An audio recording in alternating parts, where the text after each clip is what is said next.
work from them. As you can see, again, the piece is done mainly in blue and with some paint applied to the top in a typical sort of iconic fashion that Mr. Hoole uses on a regular basis. This piece also acts as paying homage to the tree by using wood in the piece. Mr. Hoole is respecting the trees. It is very typical in native culture to basically ask a tree if they can use its materials, and in that way you're paying honor to this natural element. Also, you'll notice on this work that there are strips of green and red paint. These are a symbol of the green and red ribbons that Plains Indians will use as part of their traditional dress.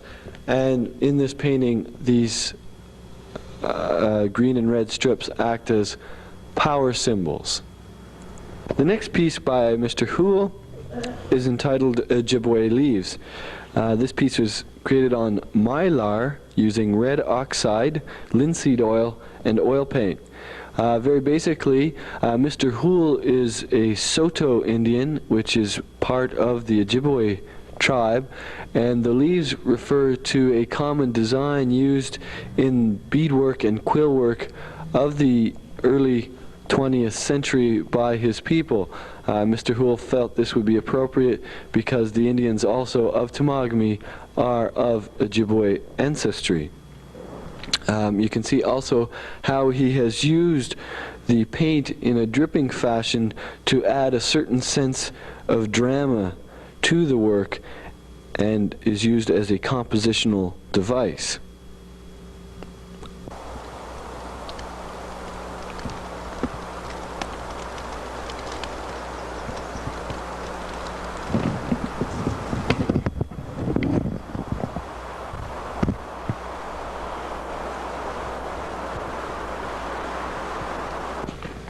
The next series of work we'll be examining are by Edward Poitras of Regina, Saskatchewan. Mr. Poitras received his fine arts diplomas from both the Saskatchewan Indian Cultural College in Saskatoon and the Manitou College in La Macasa, Quebec. He is currently teaching in the Indian Fine Arts Department at the University of Saskatchewan. He has been exhibiting his work since 1974, and recent exhibitions include the Canadian Biennial of Contemporary Art, National Art Gallery of Canada, Beyond History, the Vancouver Art Gallery, and Indian Territory at the Mendel Art Gallery. For the work Business Report, Mr. Poitras has combined a children's suit, which is juxtaposed with a page from the Globe and Mail, the front page and the back page, which is the obituaries. On this newspaper, the image of a shadow of a dog appears as well. The shadow of the dog refers to the spirit of this animal and how the spirit of this animal protects children, again referring to the business suit. The entire piece refers to how big business basically has killed the trees, and the spirits of the dog, the trees, and business are all present in this work. The next piece actually has three components to it and is entitled Lizards 1, 2, and 3. Mr. Poitras was very concerned in making a site-specific piece for this exhibition. In the first image that we see in Lizard 1, we have a number of lizards that are converging on the 3 townships that the Bear Island Indian Band was granted receivership over in a recent judgment by the Ontario government. The second image, we see again a portrait of 2 native men, one of which has lizards drawn on his legs, and in the third image, again we see a portrait of two native men, one having lizard drawn on his legs. These lizards drawn on legs refer to something very particular in Mr. Poitras' history. When he was a small child, when his legs bothered him, Mr. Poitras' grandmother would draw lizards on his legs in order to help the pain go away. Mr. Poitras has referred to this element in his childhood and used it in his piece, in which he has drawn lizards converging on the three townships in order to help heal these areas that have been so heavily damaged by the logging companies.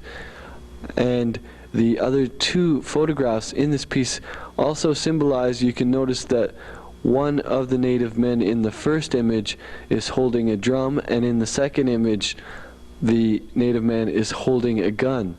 The juxtaposition of these two images, one symbolizing basically peacefulness and celebration, and the second image celebrating violence and power.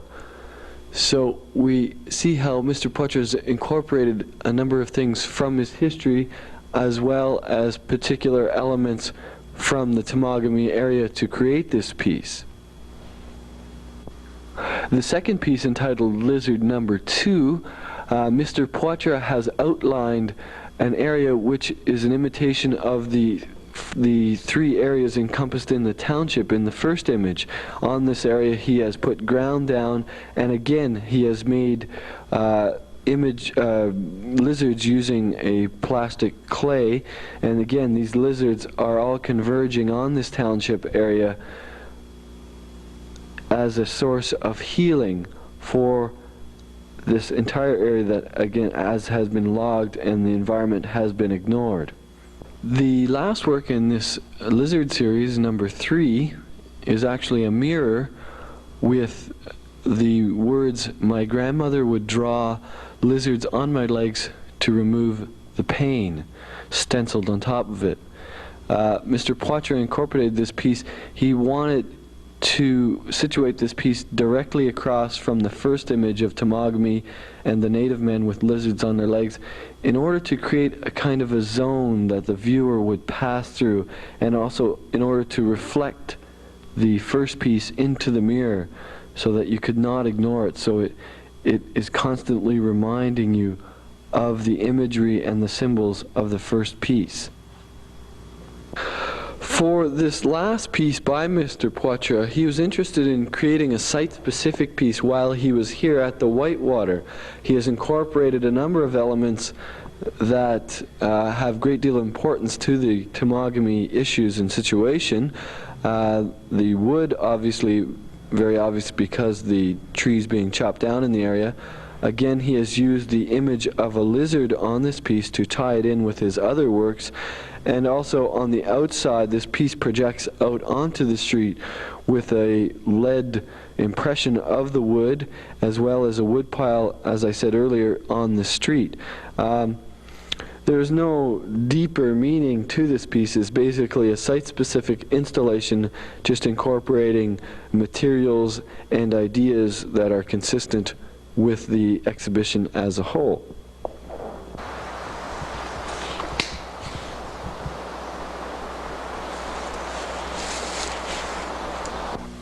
I would just like to remind our viewers that the Contemporary Rituals exhibition will be on display at the Whitewater Gallery until June 30th. I would encourage you all to come in and examine this very important contemporary native art show. Before I go, I think I would like to thank a number of people who are instrumental in the creation of this exhibition. Firstly, Dr. Don Scott and Beth Scott, who opened their homes to the three artists and were instrumental in putting together the opening reception. Gary Potts of the Bear Island Indian Band, who was gracious enough to give myself and the three artists a tour of the Temagami area and allow us to participate in the second anniversary celebration of the Roadblock. Also Mary LaRonde of the Bear Island Indian Band, who has been a great source of information for myself and who will be writing the introduction to the catalog that will be published at the end of this month. I should make everyone aware that the catalog will be on sale at the gallery when it comes out. It'll feature introduction by Mary Laurent, a curatorial essay by myself, and color reproductions as well as artist statements. Also, I'd like to thank Annie Janot, who is responsible for the photographic images in the poster, as well as all the photography for the catalog. This will be my last segment as director of the Whitewater. I will be pursuing a graduate degree at Concordia University in art history, and I'll be leaving as of the middle of August. I'd like to thank the board of directors and all our members for all the help they've given me over the year and a half that I've been here. I've really enjoyed myself, and it's just been fun. That's it for me at the Whitewater Gallery. Cut, and I'm out of here. Focus on Montreal. Alouette, alouette, alouette, gentil bleu mené, gentil bleu mené, gentil bleu mené.